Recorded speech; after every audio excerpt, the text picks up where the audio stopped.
बिस्मिल्लाहिर्रहमानिर्रहीम। अल्लाह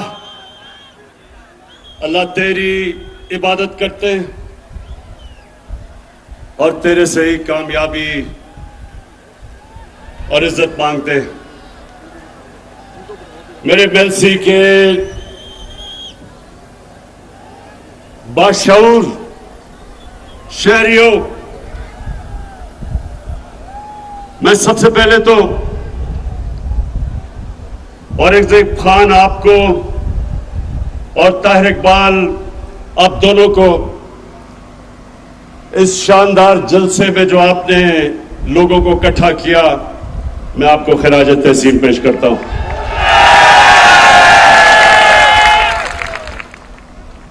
अब औरंगजेब, इतनी ज्यादा चीजें आपने मेरे से मांग ली,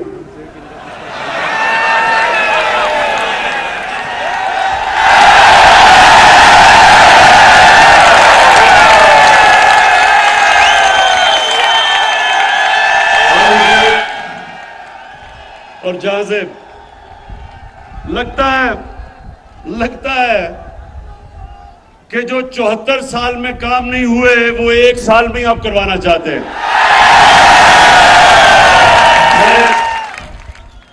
मैं आपको खुशखबरी सुनाता हूं। सबसे पहले तो मेलसी के लोगों, सबसे पहले खुशखबरी ये कि हमारी फेडरल गवर्नमेंट ने फैसला किया है कि हम जनूबी पंजाब के लिए 500 अरब रुपया मजीद खर्च करेंगे। और अभी आपको उस्मान बुज़दार ने, आप ही के जनूबी पंजाब के चीफ मिनिस्टर ने इतनी लंबी चीजें बताई हैं कि जो जो आपकी ख्वाहिशें थी तकरीबन सारी उन्होंने कहा या इस बार ही पूरी होंगी और या अगले बजट में पूरी होगी। लेकिन मेलसी के लोगों, इससे भी ज्यादा खुशखबरी आपको सुनाने लगा हूं।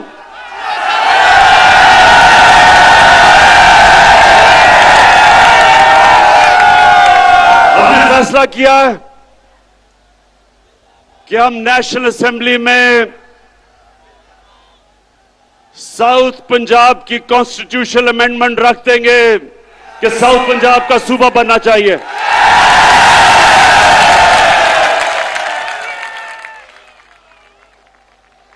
अब हम देखेंगे कि क्या ये पीपल्स पार्टी और नून लीग, आप तो बड़ी देर से लोगों को वादा कर रहे हैं जनूबी पंजाब का, क्या आप हमारी हिमायत करेंगे या नहीं, अब आपके सामने आ जाएगा। लेकिन इंशाअल्लाह हमने ये बिल रख देना असेंबली में। अच्छा, मेलसी के लोगों, ज्यादातर यहां गुजारा काश्तकारी के ऊपर होता है, तो सबसे पहले तो मैं बड़े फख्र से कहना चाहता हूं कि जितना किसानों ने हमारे दौर में, जितना किसानों के पास पैसा आया कभी पाकिस्तान की तारीख में नहीं आया। और मैं आपको अब जरा, ये मेरे पास अदाद और शुमार है। मकई में हर एकड़ के ऊपर महंगाई के बावजूद जो मकई की फसल की कीमत बढ़ी है, 40,000 से 50,000 तक मजीद फायदा हुआ है किसान को।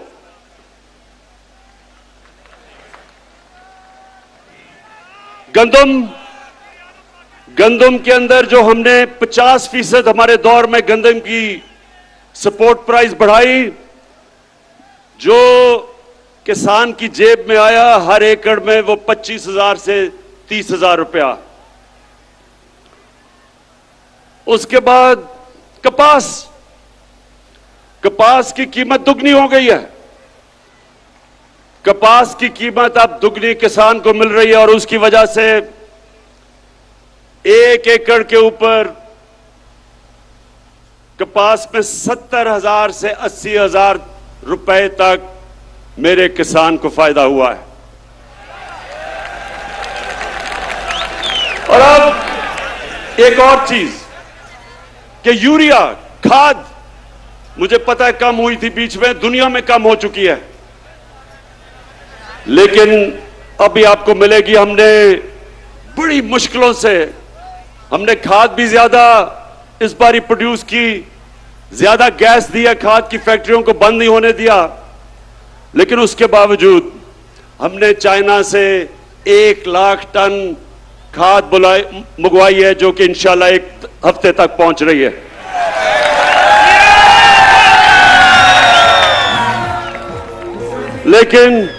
लेकिन अब किसानों, जितने भी किसान हो, एक चीज समझ जाओ कि आज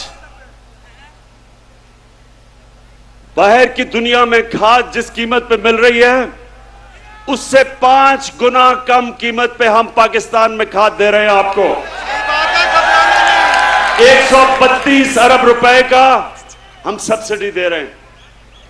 तो मैं इसलिए आज आप किसानों के सामने पहले ये जरूर बात करना चाहता हूं, और भी अभी बड़ी बातें करनी है मैंने, लेकिन मैं पहले अपने, क्योंकि मेरा ये ईमान है, जब किसान खुशहाल होगा पाकिस्तान तरक्की करेगा। और ये बड़े मुश्किल वक्त में आपको पता नहीं कि अल्लाह ने हमारी हुकूमत को किन किन इम्तिहानों से गुजारा है। पहले एक मुल्क मिला जिसको रे चोरों का टोला दिवालिया निकाल चुका था, उसको संभाला, और फिर जब वो संभल रहा था तो 100 साल में एक दफा इस तरह का बुरान आता है जो कोरोना वायरस पाकिस्तान और सारी दुनिया में आ गई। और मैं अल्लाह का शुक्र अदा करता हूं कि हमारा वो मुल्क है जो दुनिया मानती है कि 190 मुल्कों में से वो 3 वो मुल्कों में से है जिसने सबसे बेहतर तरीके से इस बड़े बुरान से अपने मुल्क को निकाला है, अपने लोगों को भी बचाया, अपनी माइशत को भी बचाया। और उसके बाद महंगाई का समुंदर आ गया सारी दुनिया में। मेलसी के नौजवानों, आपको पता होना चाहिए कि इस वक्त दुनिया की तारीख में, यानी, और मैं तारीख की बात कर रहा हूं कि अमेरिका में 40 साल के बाद सबसे ज्यादा महंगाई आई है, बर्तानिया में 30 साल के बाद, जर्मनी में 26 साल के बाद, तुर्की में 20 साल के बाद। इतनी महंगाई दुनिया में जो आई है, उसके मुकाबले में पीपल्स पार्टी का जो 2008 से 13 का दौर था, उस दौर में ज्यादा महंगाई थी आज से। लेकिन इस महंगाई के बावजूद इंशाअल्लाह हमने पूरी कोशिश की कि आपके ऊपर हम कम बोझ डालें, और अल्लाह का करम है कि हमारी पाकिस्तान की तारीख में सबसे ज्यादा टैक्स इकट्ठा किया गया है। और उसकी वजह से मैंने 10 रुपए कम किया पेट्रोल और डीजल,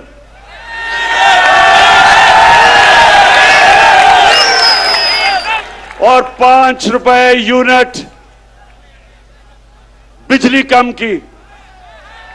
ये सिर्फ इस तरह हम कर सके कि हमारी एफबीआर ने रिकॉर्ड टैक्स इकट्ठा किया, हमारी कौम ने टैक्स दिया, और मेरा अपनी कौम से वादा है, जितना जितना आप हमारे टैक्स देते रहेंगे, वो सारा टैक्स मैं अवाम के ऊपर बोझ कम करने पे लगाऊंगा। और अगर ये जो भगौड़ा बैठा हुआ है लंदन में, जिस दिन इसका मैंने पैसा वापस ले आया, तो मैं आपको वादा करता हूं कि पेट्रोल और डीजल की कीमत आधी कर दूंगा।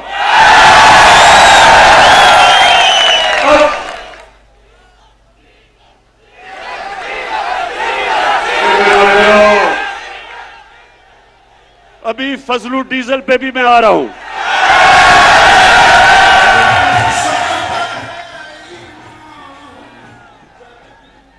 अच्छा, मेलसी के लोगों, ये भगौड़े और डीजल के ऊपर आने से पहले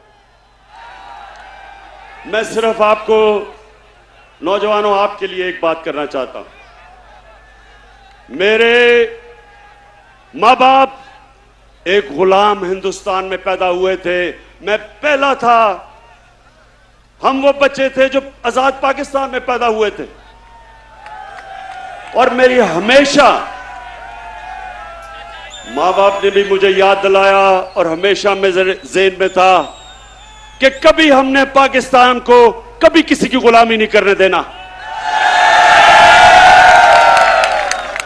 और मेरे मेलसी के लोगों और जो पाकिस्तान के लोग टीवी पे ये देख रहे हैं, ये सुन लो, ना आज तक इमरान खान किसी के सामने झुका है, और इंशाअल्लाह जब तक मेरे में खून है, मैं अपनी कौम को किसी के सामने झुकने नहीं दूंगा। अभी ये जरा सुने, यूरोपियन यूनियन के एम्बेसडर ने खत लिखा पाकिस्तान को कि आप रूस के खिलाफ उसके मुखालिफ स्टेटमेंट दें, उसके खिलाफ वोट दें। मैं ये यूरोपियन यूनियन के एम्बेसडर से पूछता हूं कि क्या आपने हिंदुस्तान को भी ये खत लिखा था? क्योंकि मैं अपनी कौम को याद करवाना चाहता हूं कि ये वो पाकिस्तान था जिसने ये नेटो की मदद की, जो वॉर ऑन टेरर थी, हमने उनका साथ दिया। मैं कभी ना साथ देता, मैं अपनी मुल्क को बाहर रखता उस जंग से, लेकिन उस वक्त का जो सरबराह था उन्होंने उनका साथ दिया। क्या मिला पाकिस्तान को? 80,000 पाकिस्तानियों की जानें गई, हमारा कबायली इलाका उजड़ गया, 35 लाख लोगों ने नकल मकानी की, हमारे मुल्क को 100 अरब डॉलर से ज्यादा नुकसान हुआ। तो क्या मैं अपने यूरोपियन यूनियन के एम्बेसडर से पूछता हूं कि आपने क्या हमारा शुक्रिया अदा किया? क्या आपने कहा कि हां, आपने हमारी मदद की थी, हमारी जंग में आपने हमें अप्रिशिएट किया? सारे नेटो के मिला के 10% भी लोग नहीं थे जो इस जंग में मरे। हमारे मुकाबले में जो 80,000 पाकिस्तानियों की कुर्बानी दी गई। तो मैं उनसे आज ये पूछता हूं कि बजाय आपने, जब हमने आपके साथ खड़े हुए थे, बजाय आप हमारा कम से कम शुक्रिया अदा करते, ऐसे आप में से लोग थे जिन्होंने अफगानिस्तान में जो जंग हारी आपने, वो पाकिस्तान को जिम्मेदार ठहराया था। शुक्र करना तो दूर की बात है। और दूसरा, जब कश्मीर में हिंदुस्तान ने इंटरनेशनल कानून तोड़ा, यूनाइटेड नेशंस की सिक्योरिटी काउंसिल की रेजोल्यूशंस की खिलाफ वर्जी करते हुए जो कश्मीर का स्टेटस खत्म किया, क्या आप में से किसी ने हिंदुस्तान से कोई राब्ता तोड़ा, कोई उनकी तनकीद की, कोई तिजारत बंद की? तो हम आपके सामने क्या हैं? क्या हम कोई गुलाम हैं कि जो आप कहेंगे हम कर लें? और मैं मेलसी के लोगों, मैं आपको बताऊं कि इनको ये गलत आदतें पड़ी किधर से हैं। 2008 और 2018 के दरमियान में 400 ड्रोन अटैक हुए पाकिस्तान के ऊपर।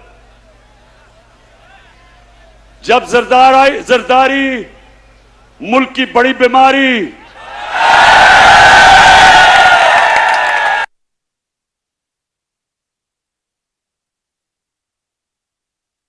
आज़म इमरान खान में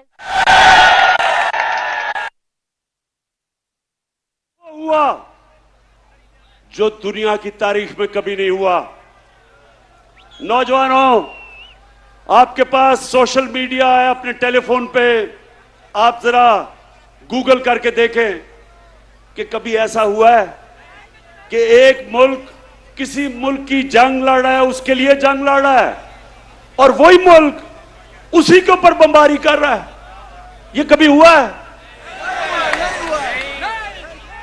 और सवाल यह है कि ये दो डाकुओं ने क्यों नहीं उनसे पूछा, क्यों नहीं उनको कहा कि जब गांव के अंदर और हमारे कबायली इलाके पे जब ड्रोन अटैक यानी बम फटता था तो आपको पता है औरतें, बच्चे, बेकसूर लोग मारे जाते थे।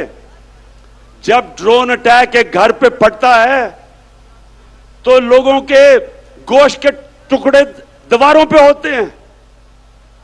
इनको कोई शर्म नहीं आई कि हमारे पाकिस्तानी मर रहे थे। बाहर से हमारा ही दोस्त जिसके लिए हम जंग लड़ रहे हैं वही आके यहां ड्रोन अटैक कर रहा था। क्यों ये दोनों बोल नहीं रहे थे? क्यों नहीं बोल रहे थे?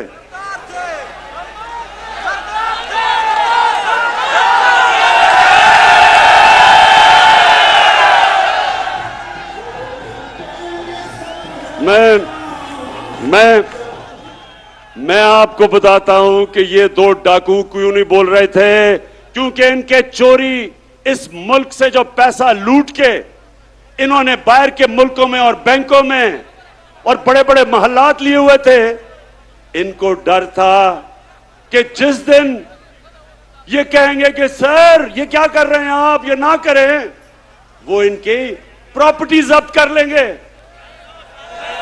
आज रूसियों की जो उनकी मगरब में असासे हैं वो जब्त कर रहे हैं। इनको भी वही डर लगा हुआ था। तो ये पैसे के बुत की पूजा करने वाले चुप करके तमाशा देखते रहे और हमारे लोगों का खून होता रहा। बेकसूर लोग बेचारे कबायली इलाके में उनके बच्चे मरे, और वो जिसके खानदान में लोग मरते थे वो हमारे खिलाफ हमले करते थे, बदला हमारे पे लेते थे, क्योंकि उनको पता था कि हमारी इजाजत से ये ड्रोन अटैक्स अपने मुल्क पे हो रहे हैं। आप बताएं, जब से इमरान खान वजीर आजम बना कोई ड्रोन अटैक हुआ है?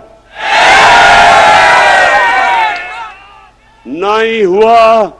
और मैं आज अब सबके सामने कहता हूं कि कभी किसी ने कोशिश की ड्रोन अटैक करने की, मैं पाकिस्तान की एयरफोर्स को कहूंगा कि वो ड्रोन को नीचे गिरा दे।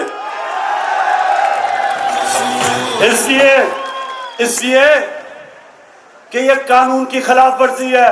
कोई दुनिया में कानून इजाजत नहीं देता कि आप किसी के मुल्क में आके अटैक करके और लोग मार दें।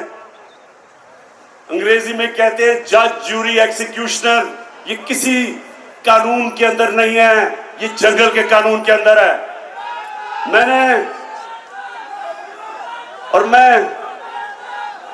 मेरे पाकिस्तान के नौजवानों, मैं ये चाहता हूं, ये गौर से एक बात समझ लें आप।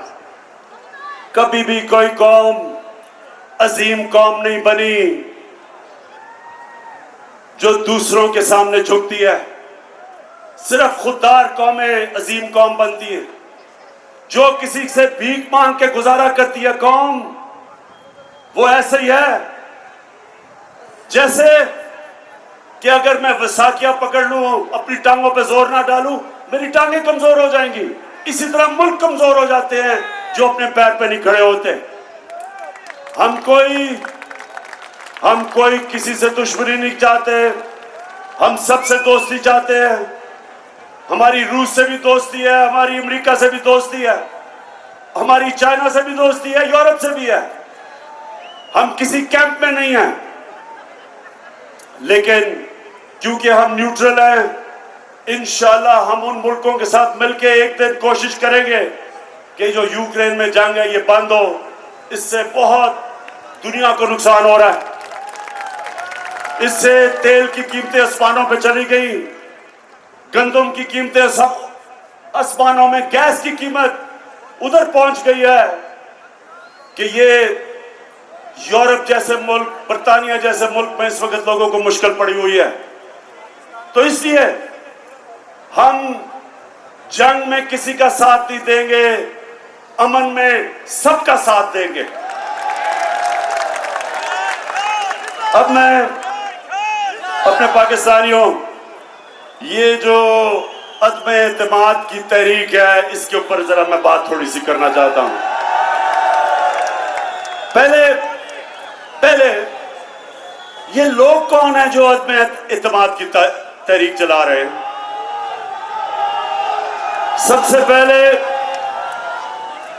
सबसे पहले मुजरिम नंबर 1 नवाज शरीफ झूठ बोल के सुप्रीम कोर्ट ने उसको सजा दी। बॉलीवुड की एक्टिंग की, रो धो के कि जी मैं तबाह हो गया, मरने वाला हूं, मिन्नतें करके बाहर चला गया। मैं ये सोचता हूं नून लीग वालों अगर सुन रहे हो तो मेरी बात जरा, मैं चाहता हूं इस बात पे थोड़ा सा गौर करो कि कभी गीदड़ भी लीडर बन सकता है।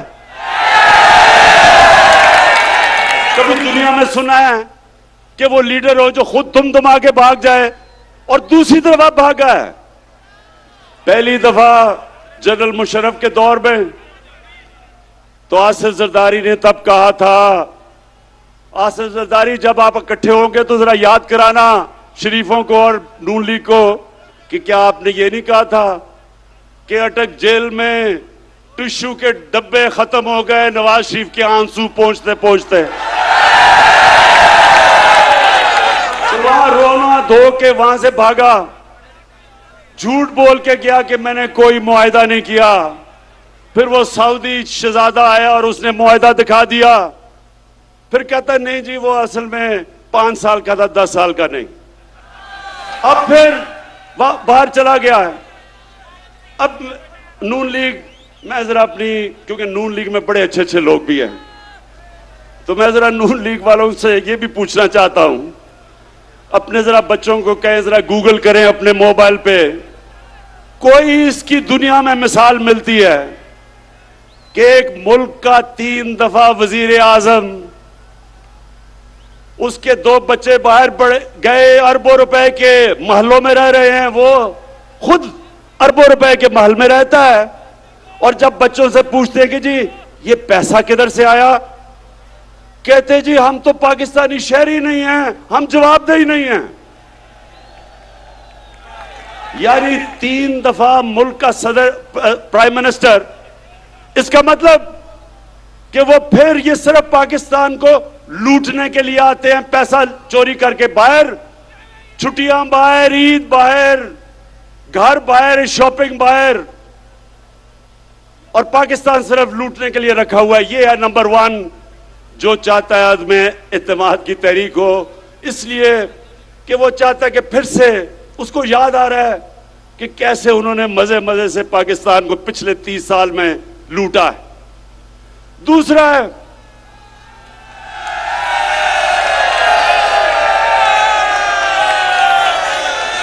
है शहबाज शरीफ। अब ये शहबाज शरीफ कौन है?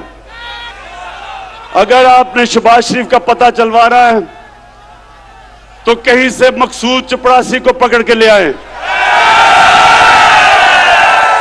वो बेचारा मकसूद चपड़ासी, एक दिन उसे पता चला कि उसके बैंक के अंदर 375 करोड़ रुपया आ गया। ये इसी तरह ही था कि हुदैबा पेपर मिल में लंदन में काजी फैमिली बैठी थी आज से 20-25 साल पहले, क्योंकि इन्होंने तो पुरानी चोरी शुरू की हुई है ना, तो उनको पता चला कि उनके बैंकों में लाखों पाउंड आ गए। वो बेचारे हैरान किधर से आए हैं, पता चला यहां से चोरी का पैसा पहले उधर भेजा और उधर से रेमिटेंस दिखा के पैसा पाकिस्तान ले आए। तो शहबाज शरीफ, अच्छा अब इसका मैं आपको एक बताऊं, इन दोनों ने एक बड़ा ये हर कोई मैच खेलता है ना, तो इन्होंने एक मैच की एक टेक्निक निकाली हुई है। वो भगौड़ा जो उधर बैठा है, वो और उसकी बेटी, वो फौज को बुरा भला कहते हैं, और शहबाज शरीफ जो भी उसको बूट नजर आता है पॉलिश करना शुरू कर देता है। लेकिन शहबाज शरीफ, ये वो जमाना बदल गया है।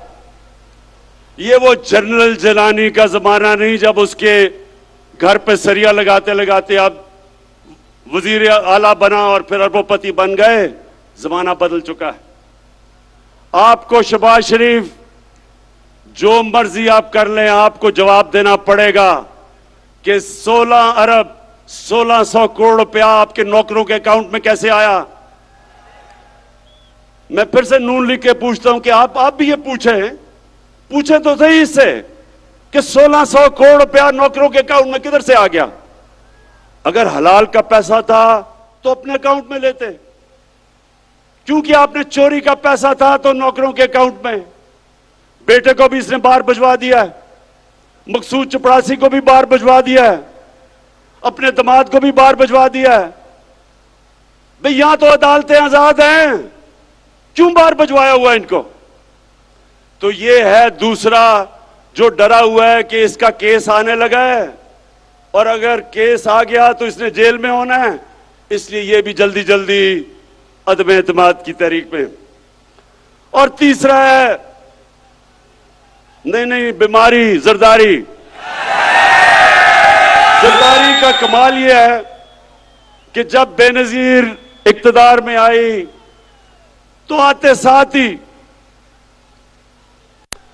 एक साल ही नहीं लगा, सारी दुनिया में धूम मच गई मिस्टर 10% कि हर चीज के ऊपर 10% पैसे खींच लेता था। ये वो आदमी था जो बेम्बिना सिनेमा के टिकट ब्लैक करता था। उसके बाद जो इसने पैसा बनाना शुरू किया, इसके और नवाज शरीफ के ऊपर बाहर के अखबारों के अंदर मजमून आए, किताबों के अंदर इनका जिक्र आया, इनकी चोरी का। बीबीसी के ऊपर फिल्में बनी इनकी चोरी पे। इसी जरदारी को 2 दफा नवाज शरीफ ने जेल में डाला करप्शन पे, और हुदैबा पेपर मिल का जो करप्शन का केस था वो जरदारी ने उसके ऊपर बनाया नवाज शरीफ पे। 96 की असेंबली में आसिफ जरदारी से पूछा गया कि सरे महल आपका है या नहीं है। एक बड़ा महंगा इसने महल खरीदा बर्तानिया में। इसने असेंबली में कहा यह मेरा नहीं है। वो केस हुआ, केस पाकिस्तान जीत गया, सरे महल को बेचा, पैसा पाकिस्तान आना था। इतने में मुशर्रफ ने इसको एनआरओ दे दिया, पैसा भी हजम कर गया वो। ये फिर $60 मिलियन यानी $6 करोड़ पड़ा था स्विट्जरलैंड में। पाकिस्तान ने केस किया, पाकिस्तान केस जीतने लगा था, मुशर्रफ ने एनआरओ दिया, वो भी हजम कर गया। ये हैं वो लोग जो सारे मिलके कि जी वो बहुत बुरे हालात है पाकिस्तान के, अदम एतमाद हम लेके आएंगे। और चौथे नंबर पे फजलू।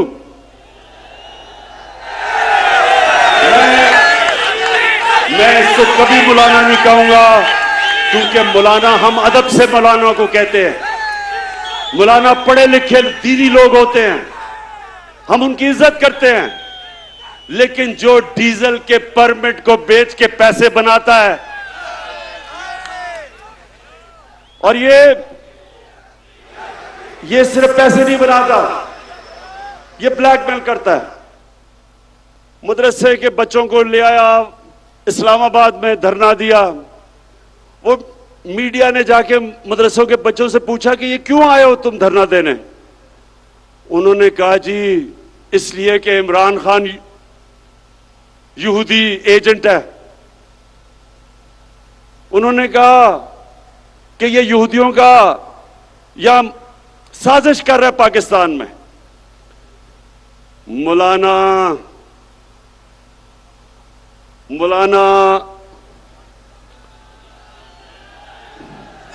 नहीं, डीजल नहीं मैं कह सकता इसको। फजलू, मुझे ये बताओ कि तुम्हारे और ये जो तुम्हारा डाकुओं का टोला है, इसके होते हुए यहूदियों को साजिश करने की जरूरत क्यों है पाकिस्तान में?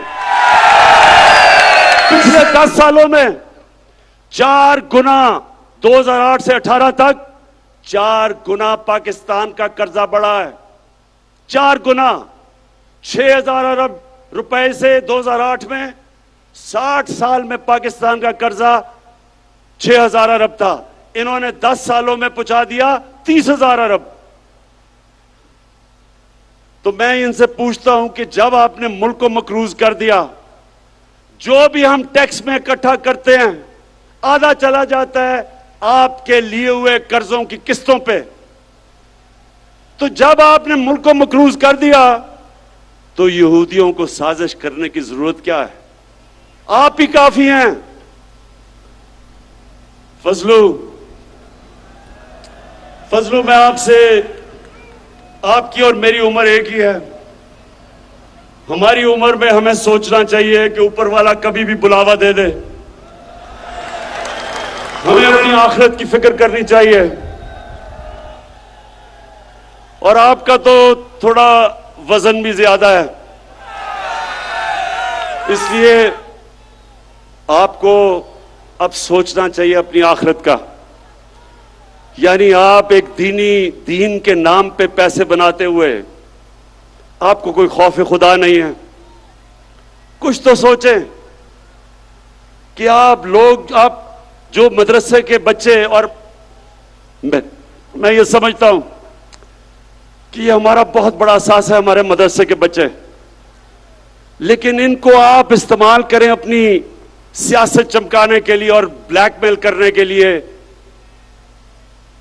जो मैंने कुरान पढ़ी है और जो मेरा दीन का जितना भी इल्म है, अल्लाह ने आपको माफ नहीं करना।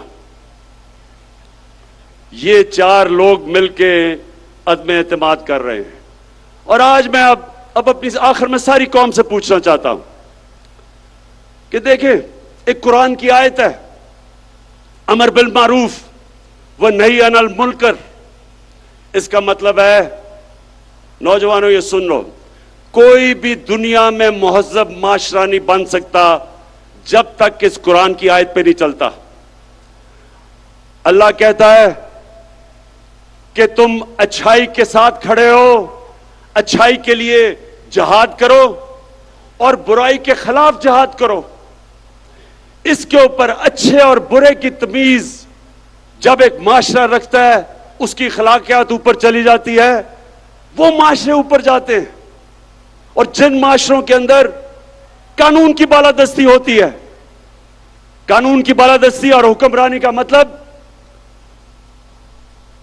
कि कमजोर और ताकतवर का एक ही कानून, जिसके लिए हमारे नबी सल्लल्लाहु अलैहि वसल्लम ने कहा था कि तुम्हारे से पहले बड़ी कौमें तबाह हुई जो ताकतवर चोर को सजा नहीं देते थे और बेचारे कमजोर चोर को जेल में डालते थे। कौम तबाह हो गई है तुम्हारे से पहले कई। अब ये जो चोरों का टोला है, ये सारे जो आपकी कौम को नुकसान पहुंचा रहे हैं, 35 साल से ये नुकसान पहुंचा रहे हैं। मैं 1990 की बात करता हूं। मैं जब क्रिकेट खेलता था, हिंदुस्तान से जब मैं पाकिस्तान आता था, तो लगता था एक गरीब तरीन मुल्क से एक अमीर तरीन मुल्क में पहुंच गया हूं। हम उनसे आगे थे, हम सारे बर्रे सगीर में सबसे आगे थे। जब ये चोरों का टोला इस मुल्क के ऊपर मसल्लत हुआ, हम सबसे पीछे रह गए। ये अमीर तरीन हो गए हैं, कौम मकरूज और गरीब हो गई है। ये समझ जाए मेरे मेलसी के नौजवानों, ये आप समझ जाए, जब तक एक कौम अच्छे बुरे की तमीज नहीं करती, कौम ऊपर नहीं जा सकती। मदीना की रियासत में हमारे नबी सल्लल्लाहु अलैहि वसल्लम ने इखलाकियात के ऊपर अपनी रियासत की बुनियाद रखी थी और इंसाफ पे, उस पे वो दुनिया की अजीम कौम बने थे। जब इस तरह के चोर मिलके सिर्फ एक ही काम है कि बारियां लेते रहें, खाते रहें, जो इनको इत्तेसाब इनका करने लगे तो उसके साथ सब मिलके उसको गिराने की कोशिश करें, तो ये लोग, मैं अपने मीडिया से कहता हूं कि आप, मीडिया एक वॉचडॉग होता है, मीडिया का काम होता है लोगों को अच्छे बुरे की तमीज दें। आज मगरबी मीडिया कभी भी किसी के ऊपर चोरी का इल्जाम हो वो तकरीर नहीं कर सकता, वो मीडिया के सामने नहीं जाता। अगर कोई पकड़ा जाए करप्शन में, माशरे में उसकी सोशल बॉयकॉट हो जाती है, कोई उसके करीब नहीं जाता। तो मीडिया आपकी भी जिम्मेदारी है, आपके बच्चे हैं। मैं, जो लोग आज मीडिया में इनकी हिमायत कर रहे हैं इन डाकुओं की, मैं आपसे यह सवाल पूछता हूं कि क्या आप चाहेंगे कि आपके बच्चे फजलुर रहमान फजलू डीजल हो जाएं, या आप चाहेंगे कि मकसूद चपरासी वाला शोभा शरीफ आपका बेटा बन जाए, या आप चाहेंगे कि भगोड़ा नवाज शरीफ बन जाए, और या आप चाहेंगे कि आपका बेटा जरदारी की तरह बन जाए? कोई नहीं चाहेगा। तो फिर आप क्यों इस मुल्क में अच्छाई के साथ नहीं खड़े होते? 30 साल से आप देख रहे हैं कि मुल्क से क्या कर रहे हैं। मैं आज आखिर में एक बात कह के अपना बात खत्म करता हूं कि मैं 25 साल पहले मैं सियासत में आया ही था इनका मुकाबला करने के लिए। जब तक मेरे में खून है मैं इनका मुकाबला करूंगा।